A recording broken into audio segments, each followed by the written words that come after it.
Again, I want to thank the eldership for allowing me to come and for being with you today. Such an honor. Addicted. What does the word addicted mean? Well, Webster says that it means to devote or surrender oneself to something habitually or excessively to cause an addiction to a substance. You know, all of my life I've been taught that addiction is a bad thing. Because every time you turn on the TV or you pick up the newspaper, there's somebody that's addicted to drugs, there's somebody that's addicted to alcohol, there's somebody addicted to something. I'm addicted to food. If you don't believe me, I can take my coat off and I won't even have to turn sideways and you can see that I'm addicted to food.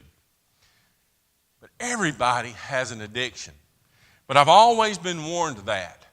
One Sunday I go to church and the preacher preaches on 1 Corinthians chapter 16. Again, let's read it together. I beseech you, brethren, you know the house of Stephanus, that he and his first fruits of Achaia, and they have addicted themselves to the ministry of the saints. Mom and Dad, we got a problem. The Bible said this guy was addicted to this, and all you've ever told me is that that's a bad thing. But the Bible says here he's addicted to good works. So we got to back up and we got to think about some of our terminology. But in the King James Version it says that, the other versions use different words that applies the same meaning. But you know, there was a young man that he and his brother had a job. And their job was to go to the schoolhouse that sat on the hill and light a fire in the old stove every morning before school started. And they did that just as clockwork. One morning, somebody had replaced the kerosene that was in the little fire, in the little gas can beside the stove with gasoline. You can only imagine the explosion that happened, pouring gas in that old wood heater. As people started coming to the school, the only thing they could see was that the school was on fire. And of course, the teachers and the parents, the only thing that they began to think about was the little boys that was in that schoolhouse. And as some of them fought their way in to find him on the ground, they found the older brother burned from head to toe. They then found the younger brother who was burned more from the waist down. They took them both to the hospital to find the older brother had already passed from this life, but the younger brother was still alive. The doctor that visited with the mother went in and came out and talked to the mother, and he said, "Ma'am, we're going to have to remove your son's legs for him to have any normal life." No. "Ma'am, you don't understand the pain and the agony that he's going through and will go through because of these burns." No. His dream is always to be a runner. And if we take his legs, he can never fulfill his dream. Ma'am, you're misunderstanding what I'm saying. Not only will your son never walk again, but he will surely never run again. She said no. For the next several months, he was in the hospital and then went to therapy where, where they began to try to get this young man back on his feet.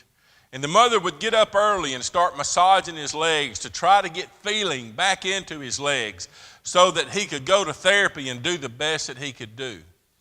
And after about 3 months, this young boy didn't only walk again, but he began to run. And he would run everywhere that he went, and people would see him come through town running to go where he wanted to go. In 1936, this young man's dream of becoming a professional athlete was fulfilled when he ran the fastest indoor mile at Madison Square Garden that had ever been run at 4 minutes and 27 seconds.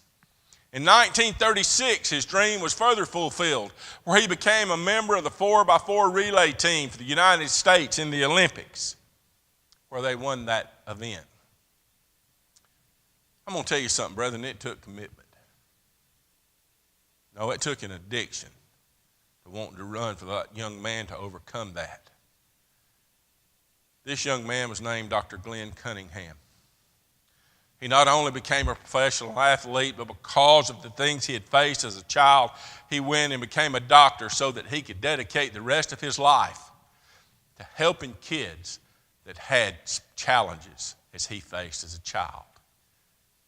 Brethren, I want to suggest to you today, we as Christians have challenges, and we have to meet those challenges, and we have to hit them head on, because whether we like it or not, they're coming like a freight train. But if you turn in your Bibles back to 1 Corinthians chapter 16, let's look at a couple of things. Let's back up to verse 13. The Bible tells us there that we must stand fast in the faith and be strong. Brethren, we got to believe in what we're living for. And we have to be willing to stand up for it each and every day of our lives. But the only way we can do that is if we know what it says. So we have to study. But let all your things be done with charity or with love. You have to teach people in love. My grandmother used to say, Mike, you get more bees with honey than you do salt. You know what? I didn't understand that then, but I do today. I used to work for a guy that his favorite saying was, attitude plus activity equals success, and he's right. And if we teach the Bible in the way that we should, we will have results. We will have the results that we need to make sure we're doing the things that we need to do. But brethren, let's look at verse 16. The Bible tells us there that we must submit ourselves to those good works. You know, the elders here can lay forth every good work in the world. And they can lay forth a plan to help this church to grow spiritually and in number. But until we submit ourselves to that work, it's not going to happen. We have to be willing to do our part. We have to be willing to do what they have asked us to do. You know, it's a lot like building a house. Tom's talking about he's renovating a house. You know, we call that an act of construction, you know. And when we start things like a house, you know, we have framework to do. Tom was saying he had to tear out some subfloor to get it to where he could lay floor again. You have to do the proper work that you need to do to be able to build that house. And as you do that, you see progression. You see things as you're starting to build this house, and one day you come back and all of a sudden there's a roof on it. Then you come home and there's siding starting to come up on this house. And one day you come home, it's finished. Now, guys, I want to ask you a question. How many of us, our wives, would let us move in that house when it looked like this? That ain't going to happen. It's going to look like this before we move in it. Because number one, that's what they deserve. But number two, that's just being complete. You complete that job. You don't want to live in a house that doesn't have windows in it so the bugs and the other things can come in. I would have chaos at my house. I'm just telling you. I got two daughters that's more afraid of a bug than they are a bear, I believe. And I've got a son that would tear the frame down if a spider come in. So, you know, it's one of those things where you do these things for conveniences. But we work at it until the job's done. Because we know that if we don't finish it, we're not going to be able to live in it. Brother, is it any different with the Lord's church today? Do we quit halfway through the job? Or do we start at a young age and we start teaching our young folks what they need to know to be the Christian they need to be? Do we be the example to them that we should be? Are we guiding them in the direction for those things to happen? We can't quit before it's done. I want to suggest to you today some things very quickly. Number one, brethren, I want to suggest that we have to be addicted to the church. We've already studied this morning about those things. We talked about it just a minute ago. But we have to be willing to do whatever it takes to make it happen. We have to give of our time. We have to give of our money. We have to give whatever we have to do. God gave His Son. I hadn't read anywhere in the New Testament that we have to kill our son to do that. We have to kill them to sin. We have to get them to give their life to that. But it's something we have to do. We have to submit ourselves to the good works, brethren. We have to be willing to do what it takes to make the church grow. We have to read and study our Bible and take it to other people so they too will have the head start in life to do the things that God wants us to do. We have to be able to do that. Brethren, I want to suggest to you today we have to addict ourselves to our kids. If we don't, the world is standing there with their arms wide open and say, please don't. I have so many opportunities that I want to lay before them. And not many of them are good. And we wonder today why there's so many gangs. There's so many people that are not in church anymore. I was in Lawton, Oklahoma last year, and the preacher and I were talking, and he said our number one industry in Lawton, Oklahoma used to be the Air Force. They have a big Air Force training facility there. A lot of people that are in the Air Force go there first to be trained. He said, but in the last few years, we've had something overtake that. And I said, I'm curious, what is it? Gangs. We have 450 gangs in the city of Lawton, Oklahoma. And he said, we have to be careful with our kids because they're recruiting them every day. In school, in the grocery store, in Walmart, wherever they see them, because they want to be stronger. I got to thinking about that. What if we worked that hard for the Lord's church today? Where would we be? I travel across this great nation of ours, brethren, and I hear the church is dying. I disagree. The Lord's church is still strong. It may not be as strong as it has been, but we're growing. Because I see it. I have seen buildings that have closed. I've seen buildings that are no longer there that I knew was once there. There's something else. But brethren, we've got a lot of people that are working in the Lord's kingdom today. And we just need to be one of them. But to be able to do that, I want to suggest some things to you. We have to have a successful membership program. Hebrews 10:25. Forsake not the assembling. We need to be here every time the doors are open. And there's times we're sick and other things that just prevent us, and we understand that. But every time these doors are open, we need to be here. Because that is the support we need to help encourage one another, to help us to give the strength that we need to go out and do what we need to do. We have to have a successful youth program. Proverbs 22, train up a child in the way that he should go so that when he gets old, he does not depart from you. We talked about statistics this morning, about getting our kids involved or just bringing them to church, or what does it mean?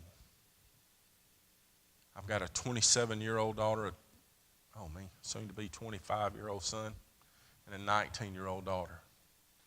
And I'm thankful to say that they're all faithful to the Lord's church today because we went every time the doors were open. We have tried to teach them. We have been so blessed with great Bible class teachers as they were growing up that instilled in them the things that we were teaching at home. Brethren, that's vital that we do those things so that those kids know from a young age what is expected, what do they need. But to have a successful membership program and to have a successful youth program, we have to have a successful parent program. We've got to have parents that are willing to do what they have to do to make it happen. As I look over the audience, there's some kiddos here today that probably drive. Look old enough. Look old enough to drive. But there's a bunch here that depend on mom and dad to get where they're going. You know, when that's coming to church or whether you take them to school or if they don't ride the school bus, whatever they do, they have to have help because they're just not old enough to do it. Well, the leadership here had some foresight, and I saw white lines out here in this parking lot. So that when you come by here and you do something with the church, you pull in one of them parking spaces and you get out and come in to see what your kids are involved in, to make sure they're doing the things that they need to be doing. The church is not a babysitting service. It's not a thing you just drive by and kick them out before you stop. Under the carport, you get out and come in. Sort of like we need to be in our schools today because it's scary to death to think what they're teaching. If you don't believe it, go sit down in one of the public school science classes today and listen to what they're teaching. Scare you to death of what they're doing. Brethren, I want to ask some simple questions. I'm from Alabama and I'm slower than most folks, so it has to be simple for me. But if you take a public job today and you don't work like you're supposed to, what happens? They're going to fire you. That's right. Why? Because them as an employer can't afford to furnish hospital insurance. They can't afford benefits for you if you're not willing to work. Because being successful in that business allows them to do the things that they want to do for their employees. So they expect you to do what you're supposed to do. And when you take a new job, what is one of the first things they do for you? They train you. They want you to know how to do the job they're wanting you to do.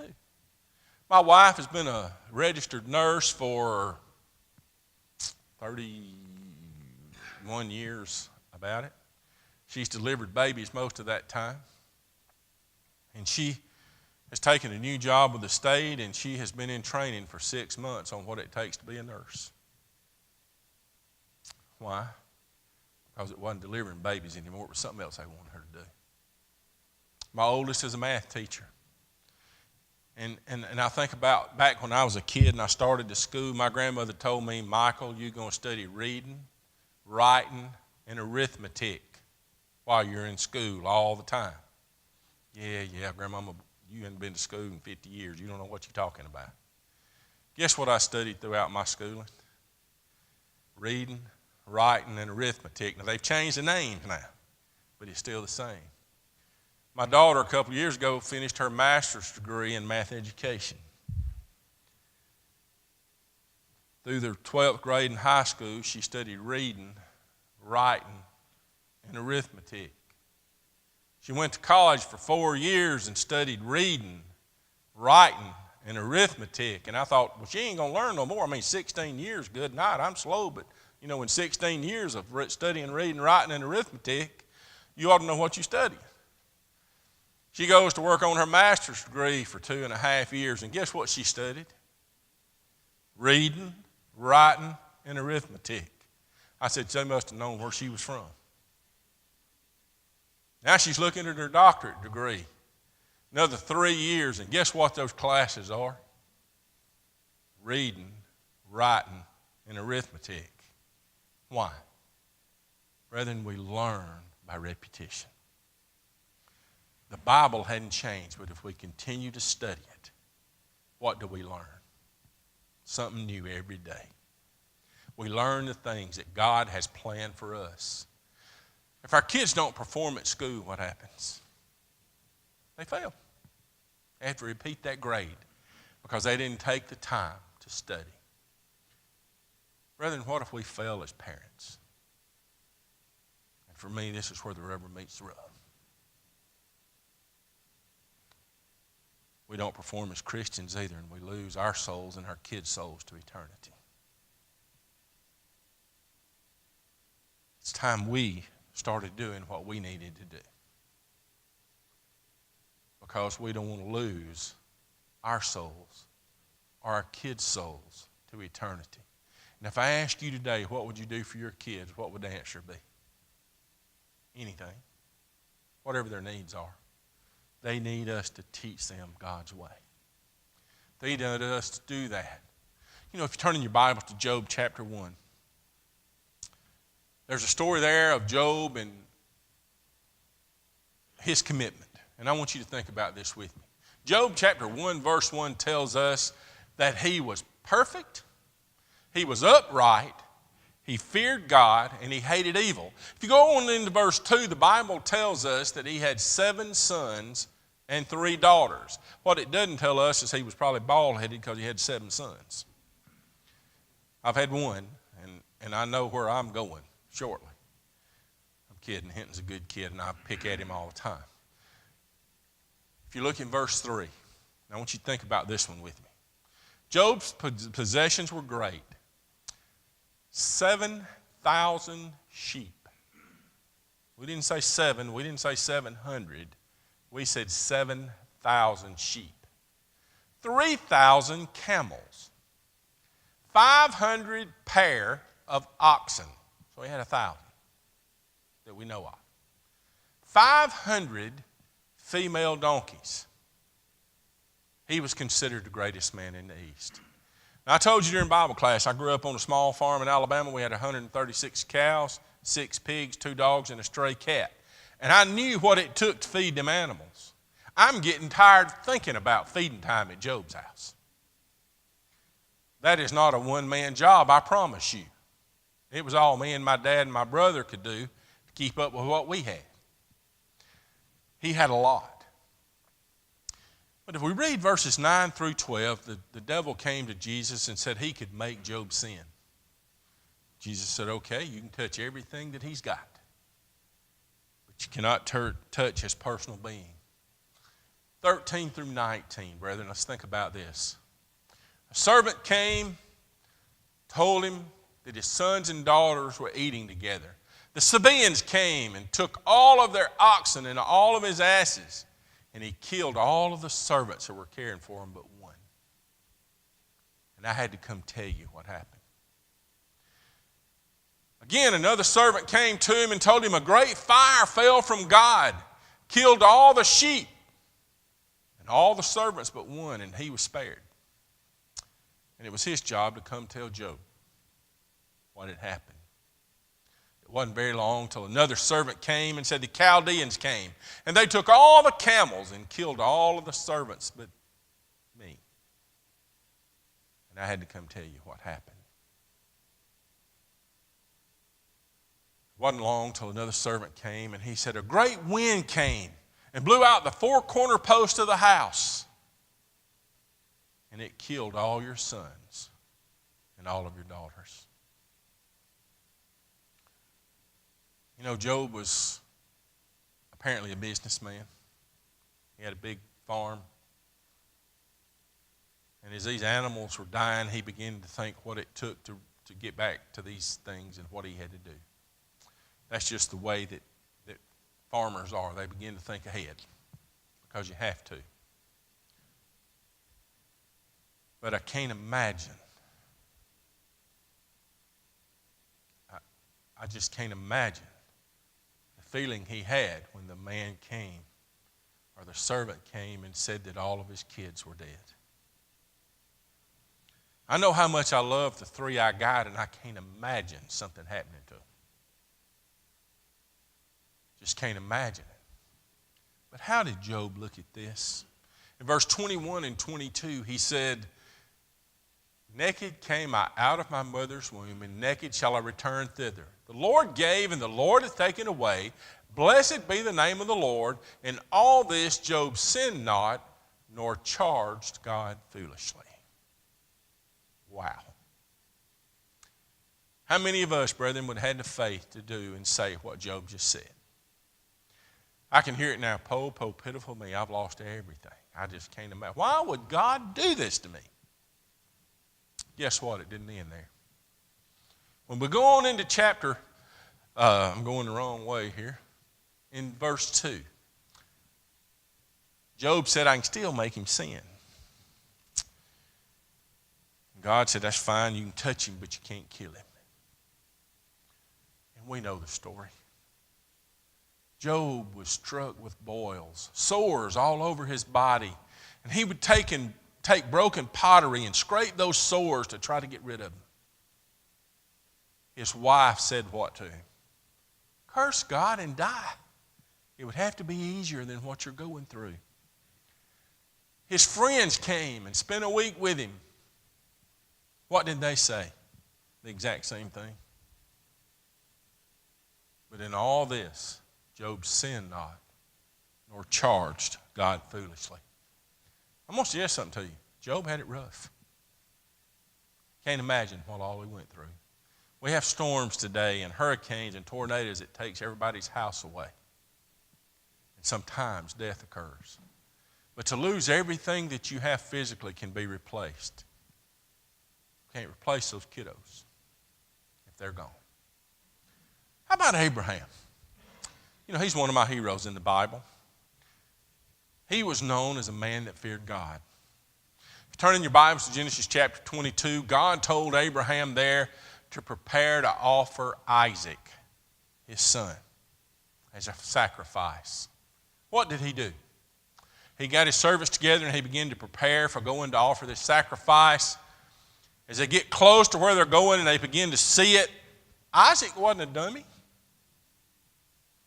Dad, where's our sacrifice? And what did he say?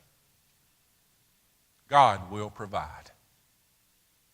So they get up there and they get the place ready. And then he takes Isaac and prepares him to be the sacrifice. And what happened? God provided. He did what he said he would do. Now, I've been knowing Tom for several years. And I love him and I love his commitment to Jesus. Tom, I don't think I could kill him for you. Can't imagine killing him because I know what he means to me. Couldn't imagine killing either of my daughters, Taylor or Cheyenne, because I know what they mean to me. But Abraham was ready to kill his son because that's what God asked him to do. He didn't stutter. He didn't back up. He didn't slow down. He didn't do anything. He started to prepare to do that thing. If you turn into Acts chapter 2, verses 42 through 47, the Bible tells us there that the brethren took everything that they had, they sold it, they gave it to one person. Why? So he could give it to the ones in need, and so they could do good works. Brethren, I'm not telling you we've got to sell everything we got. I want to ask you something.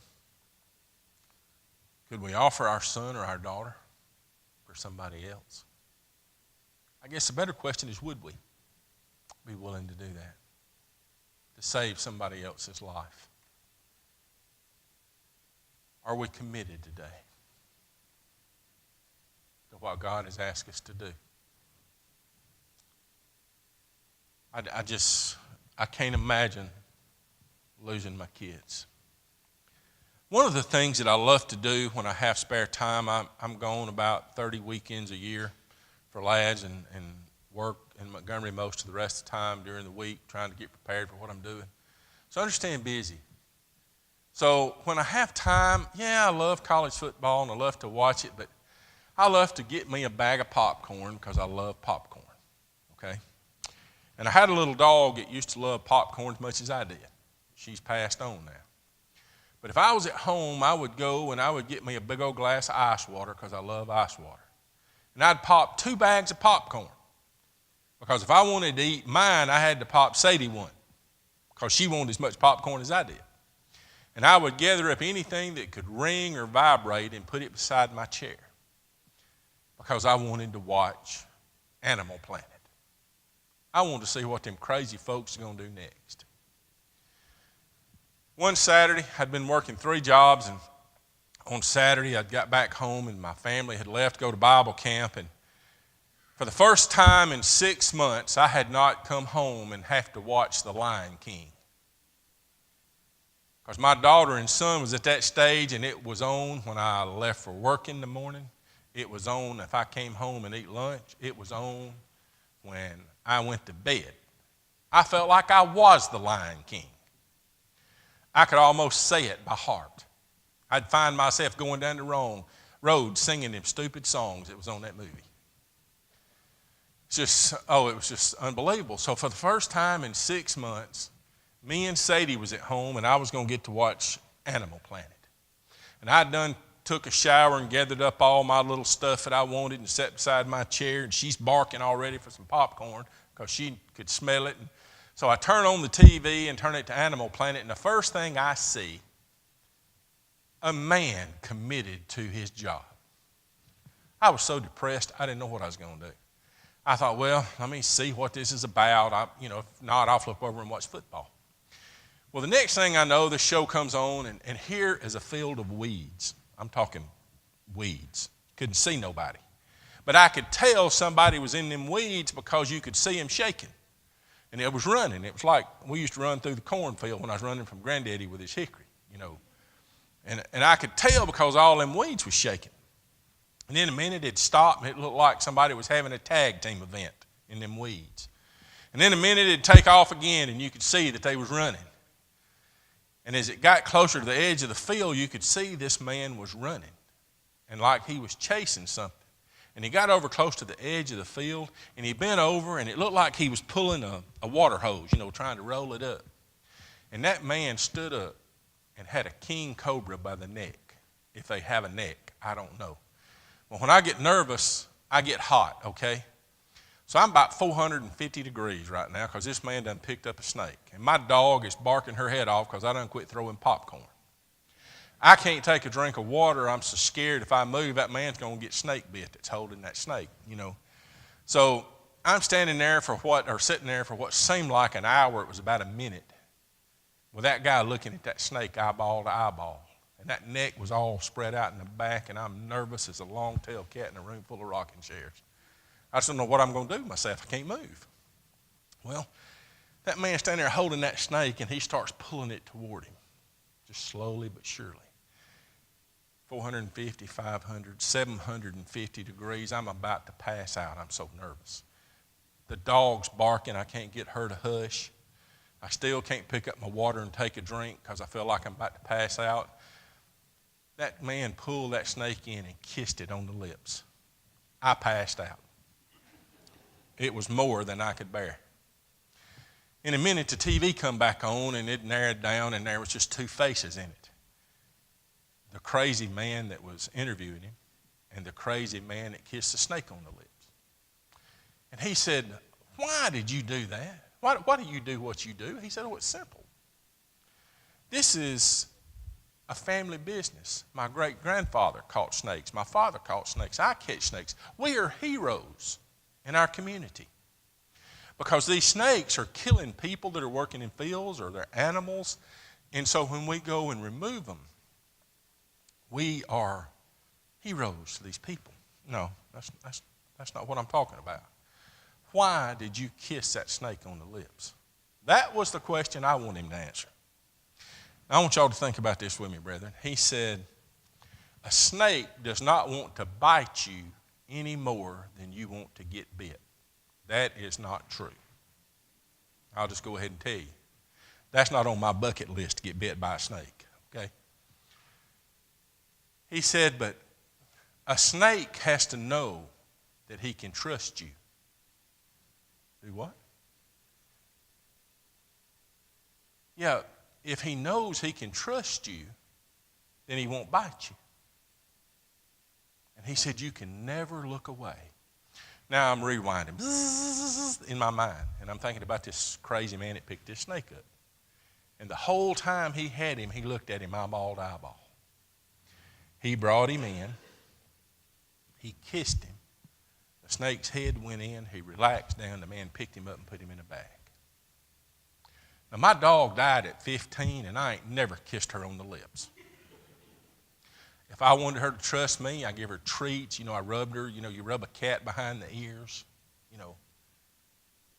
Then the thing spreads out, and this man is walking. He's got his kids back there. He's got some kids about this big. And they're pulling these snakes through the yard.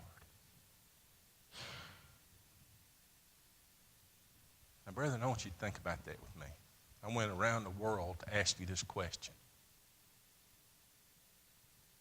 When do we lose our souls? Isn't it when we look off? When we take our eyes off of the goal, it's when we fall away. When do we lose our kiddos?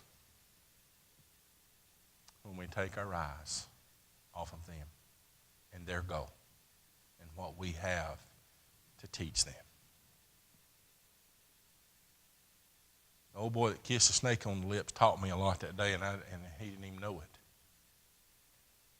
Brethren, we have to keep our eyes focused on Jesus Christ. We have to keep our kids' eyes focused on Jesus Christ. Because when we look away and we get to be like Ford Motor Company and we got a better idea, that's when we lose everybody. Very seldom do we get a second chance. So we have to make the most out of what we got. Maybe those here this morning that have never put on Christ in baptism. If not, we would love to assist you with that. Maybe others that's lost sight of the goal, taking their eyes away, and we need to pray with you and pray for you. Or maybe others that's just struggling and need somebody to pray with them. If there's a need that you have this morning, please come as we stand together and as we sing.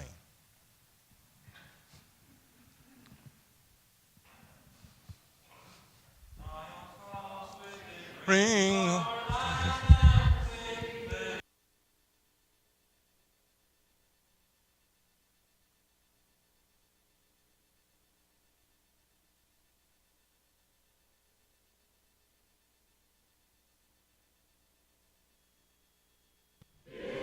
On behalf of the Lawnville Road Church of Christ, I want to thank you for joining us today for our worship. If you ever have an opportunity, we invite you to join us at our physical location at 1301 Lawnville Road in Kingston, Tennessee. We hope you will come experience the simplicity of New Testament Christianity, learn about God, and become a part of His family. If you have questions, if you would like to know more about the Bible, or if you would like a home Bible study, feel free to contact us by calling 865-717-0444. Or, for more information, visit our website, www.lawnvilleroadcoc.org. Again, we thank you, and we hope you have a blessed day.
Where the soul